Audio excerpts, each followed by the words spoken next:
नमस्कार दोस्तों, एक बार फिर से स्वागत है एक और नई जानकारी वाली वीडियो में। मैं हूं आपका दोस्त गिरीश। दोस्तों, अगर आप ब्रेजा लेने का प्लान कर रहे हैं तो ये वीडियो आपके लिए काफ़ी ज़्यादा इंपॉर्टेंट होने वाला है। या फिर आपका 8 से 15 लाख का बजट है और आप कंफ्यूज हैं ब्रेजा या किसी और गाड़ी के बारे में, या मारुति की ही कोई और गाड़ी जैसे कि फ्रोंक्स या फिर जिमनी या फिर ग्रैंड विटारा के बारे में, तो आज का वीडियो दोस्तों आपके लिए काफ़ी ज़्यादा इंपॉर्टेंट होने वाला है। सबसे पहले दोस्तों मैं आपको बता दूं कि ब्रेजा 4 मीटर सेगमेंट के अंदर आने वाली एक कॉम्पैक्ट एसयूवी श्रेणी की गाड़ी है। यानी कि ये 4 मीटर से छोटी गाड़ियां जो होती हैं जैसे कि टाटा नेक्सॉन, वेन्यू, सोनेट, तो उस सेगमेंट की गाड़ी है। ठीक है, तो 4 मीटर सेगमेंट की होने का सबसे बड़ा फ़ायदा ये मिलता है कि इसमें आपको थोड़ी टैक्स में छूट मिल जाती है। लेकिन इसमें इंजन जो दिया गया है वो 1500 सीसी का दिया गया है। अगर आप किसी और गाड़ी से इसको कंपेयर करेंगे तो अगर आप 1500 सीसी की गाड़ी लेंगे तो उसमें आपको रोड टैक्स ज़्यादा देना पड़ेगा, जबकि ब्रेजा में थोड़ा सा कम देना पड़ेगा। वो इसलिए क्योंकि इसमें स्मार्ट हाइब्रिड टेक्नोलॉजी मारुति ने यूज की है, जिससे जो है गवर्नमेंट द्वारा टैक्स में थोड़ी छूट दी जाती है। तो ब्रेजा थोड़ी सी आपको सस्ती पड़ेगी। अब बात करते हैं दोस्तों कि अगर आप फ्रोंक्स या फिर ग्रैंड विटारा या फिर जिमनी को लेकर थोड़ा सा कंफ्यूज हैं, तो मैं बता दूं दोस्तों, सभी गाड़ियां जो है ना वो अलग अलग सेगमेंट के जो ग्राहक हैं या कस्टमर उनको टारगेट करती है। जैसे कि जो अभी हाल ही में फ्रोंक्स लॉन्च की है उसको मैंने ड्राइव करके भी देखा, उसका रिव्यू भी लेके आया, तो उससे मुझे ये फील हुआ दोस्तों, उस गाड़ी को चला के उसमें बैठ के उस गाड़ी को देख के, कि वो गाड़ी ना तो हैचबैक श्रेणी में मैं मानूंगा उसको, ना ही एसयूवी श्रेणी की मानूंगा। वो बीच का एक मतलब उन्होंने अपना निकाला है, जिससे जो है आप बलेनो क्रॉस भी बोल सकते हैं उसको।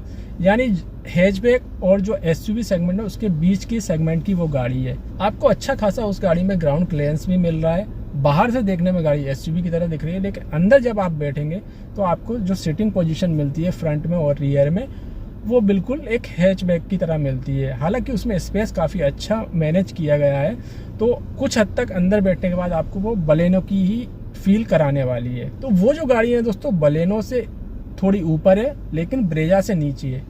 कहने का मतलब ये है कि अगर सेगमेंट वाइज देखा जाए तो वो ब्रेजा से नीचे सेगमेंट की गाड़ी है। और बड़ी बात ये है कि ब्रेजा में आपको 1500 सीसी का इंजन मिलता है। हालांकि उसमें टर्बो का भी ऑप्शन है, 1 लीटर टर्बो का भी इंजन है जो ज़्यादा पावर निकालता है। लेकिन अगर आप उस बजट पर जाते हैं तो फिर आपको और भी ज़्यादा गाड़ी मिल जाएगी, क्योंकि जो टर्बो वाला ऑप्शन है वो आपको top and the line variant में मिलेगा, जो कि काफ़ी महंगा है। तो मेरे हिसाब से देखा जाए तो फ्रोंक जो है ना दोस्तों, अगर आप लेना चाहते हैं तो 10 लाख तक में जो मॉडल अवेलेबल है, डेल्टा प्लस या डेल्टा भी ले सकते हैं। इससे ऊपर जाना मुझे समझदारी नहीं लगती। अब बात करते हैं ब्रेजा की। ब्रेजा में दोस्तों जो सबसे ज़्यादा वैल्यू फॉर मनी वेरिएंट है मेरे हिसाब से, आप देखा जाए तो ZXi ही है। अगर आपको फीचर लोडेड गाड़ी चाहिए तो फिर ZXi पे जाइए, और अगर आपका बजट कम है तो LXi के मुकाबले मैं सजेस्ट अब करूँगा कि आप जो है VXi ले लीजिए। VXi में 2-3 चीज़ें हैं जो कि मैं आपको बताना चाहूँगा। हालांकि सारी चीज़ें आप 70-80 हज़ार में बाहर से लगवा सकते हैं, लेकिन उन चीज़ों पर दोस्तों आपको वारंटी नहीं मिलेगी। जैसे कि म्यूजिक सिस्टम पर कोई वारंटी नहीं रहती, और अगर लगवा भी लेते हैं तो फिर आपको बार बार भगना पड़ेगा। जबकि कंपनी फिटेड जो चीज़ें हैं, जितनी गारंटी आपकी गाड़ी की है, वारंटी आपकी गाड़ी की है, उतनी ही वारंटी आपके म्यूजिक सिस्टम की है, या कोई भी छोटी मोटी जो दिक्कत आती है वो चीज़ जो है वारंटी में ही कवर होती है। तो इस बात के भी कंपनी पैसे ले रही है। यानी कि मान लीजिए ऑटोमेटिक एसी है, LXi में वो नहीं लगवा सकते, आप कुछ भी कर लीजिए नहीं लगेगा। तो VXi में आपको ऑटोमेटिक एसी मिल रहा है, कंपनी फिटेड इंफोटेनमेंट सिस्टम मिल रहा है, स्टीयरिंग माउंटेड कंट्रोल मिल रहे हैं। तो ये चीज़ थोड़ी सी मुझे जो है ना वैल्यू जस्टिफाई करती लगती है। जैसे कि ऑटोमेटिक एसी देखा जाए तो 40 से 50 हज़ार रुपये तो कॉस्ट इसी की आ जाती है। मानता हूँ कि म्यूजिक सिस्टम वगैरह आप अपने हिसाब से 20-25 हज़ार में अच्छा खासा लगवा सकते हैं, लेकिन उसकी वारंटी 1 साल रहेगी। और दूसरी बात यह है कि जब तक आपकी गाड़ी की वारंटी, अगर आप VXi पे जाते हैं तो म्यूजिक सिस्टम की वारंटी भी उतनी ही रहेगी। तो इस चीज़ को भी आप अपने दिमाग में रखिए। अगर आपका बजट 10 लाख के अंदर है तब आप LXi की जगह VXi लीजिए, वो ज़्यादा फ़ायदे का सौदा मुझे अभी लग रहा है, क्योंकि प्राइस भी थोड़ी सी बढ़ चुकी है। और अगर आपको फीचर लोडेड गाड़ी चाहिए फिर आप ब्रेजा ZXi पे जाइए। अब बात करते हैं दोस्तों ग्रैंड विटारा की। तो ग्रैंड विटारा और जो ब्रेजा है दोस्तों उसमें सेम ही इंजन मिलता है मारुति का, लेकिन अगर आप स्ट्रॉन्ग हाइब्रिड पे जाते हैं तो उसमें टोयोटा का 3 सिलेंडर इंजन मिलता है, जो एक्चुअल में कह सकता हूँ कि प्योर हाइब्रिड टेक्नोलॉजी पे काम करता है।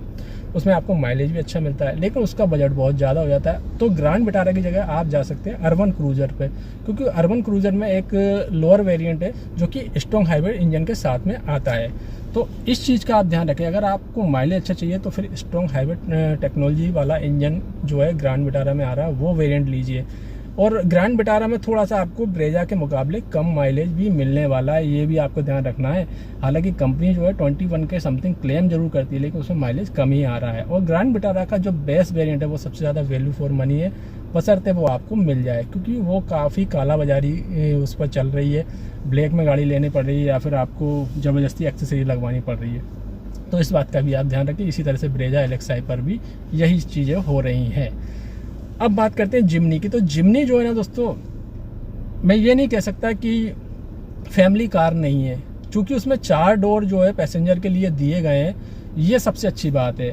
थार गुरखा के मुकाबले वो थोड़ी सी प्रैक्टिकल गाड़ी ज़्यादा है, लेकिन प्राइस बहुत ज़्यादा कर दिया है कंपनी ने, ओवर प्राइस गाड़ी मुझे महसूस लगती है। और अगर आप ऑफ रोडिंग एडवेंचर लवर हैं तो फिर जो है वो आप गाड़ी ले सकते हैं, लेकिन उसका ही मुझे बेस्ट वेरिएंट या फिर top of the line variant जो है ना वही वैल्यू फॉर मनी लग रहा है। आप चाहें तो जो टॉप मॉडल है ना वही लीजिए अगर आपके पास पैसे हैं तो। अदरवाइज मुझे जो है वो वैल्यू फॉर मनी तो कहीं से नहीं लग रही है गाड़ी, लेकिन हाँ ऑफ रोड कैपेबिलिटी अच्छी है, प्रैक्टिकल है गाड़ी, आराम से 4 लोग कंफर्टेबल होकर बैठ सकते हैं, जबकि थार में इस तरह से आप नहीं बैठ सकते, क्योंकि उसमें आपको 2 ही डोर मिलते हैं, ड्राइवर को एंटर होने के लिए और एक पैसेंजर को एंटर होने के लिए। और जो रियर सीट के पैसेंजर हैं वो को पैसेंजर सीट को आगे करके ही एंटर हो सकते हैं। तो थोड़ा सा ये प्रैक्टिकल नहीं है। जबकि आपको जिमनी में जो 4 डोर मिलते हैं वो एक नॉर्मल गाड़ी की तरह ही आप उसको यूज कर सकते हैं। तो आप एक तरह से कह सकते हैं कि आप प्राइमरी कार के रूप में भी उसको यूज कर सकते हैं, और साथ में ऑफ रोडिंग भी अच्छी खासी कर सकते हैं। तो अभी मैंने आपको इन सभी गाड़ियों के बारे में बता दिया। अगर आपको अच्छा माइलेज चाहिए, आपका बजट 16-17 लाख रुपए है और आप ग्रैंड विटारा पे जा रहे हैं, तो फिर मैं कहूँगा कि आप अर्बन क्रूजर पे जाइए स्ट्रॉन्ग हाइब्रिड इंजन के साथ में। अगर आपका बजट बलेनो का है, यानी कि बलेनो लेने की सोच रहे हैं 10 लाख के अंदर में, तो फिर आप डेल्टा या डेल्टा प्लस फ्रोंक्स पे चले जाइए। और अगर आप ब्रेजा लेने की सोच रहे हैं और आपका बजट 10 लाख के अंदर है, तो फिर एलेक्साई या वीएक्सआई को सिलेक्ट कर सकते हैं। आपके पास ऑप्शन नहीं है, अगर आपको एलेक्साई मिल जाए तो अच्छी बात है, वैसे तो मिलनी नहीं है, तो वीएक्सआई आप ले सकते हैं। और अगर आपको सारे फीचर चाहिए फिर आप जेडएक्सआई पे जाइए, जेडएक्सआई प्लस पे बिल्कुल भी मत जाइए। तो ये जानकारी थी दोस्तों इन गाड़ियों के बारे में। अगर आप कंफ्यूज थे इन गाड़ियों को लेके और आप सोच रहे थे कि कौन सी लूँ इस बजट में, तो मैंने आपका जो डाउट है वो कुछ हद तक इस वीडियो के माध्यम से कम कर दिया होगा। उम्मीद है जानकारी पसंद आई होगी। अगर वीडियो पसंद आए तो वीडियो को लाइक कीजिए, शेयर कीजिए, चैनल को सब्सक्राइब जरूर कीजिएगा। धन्यवाद।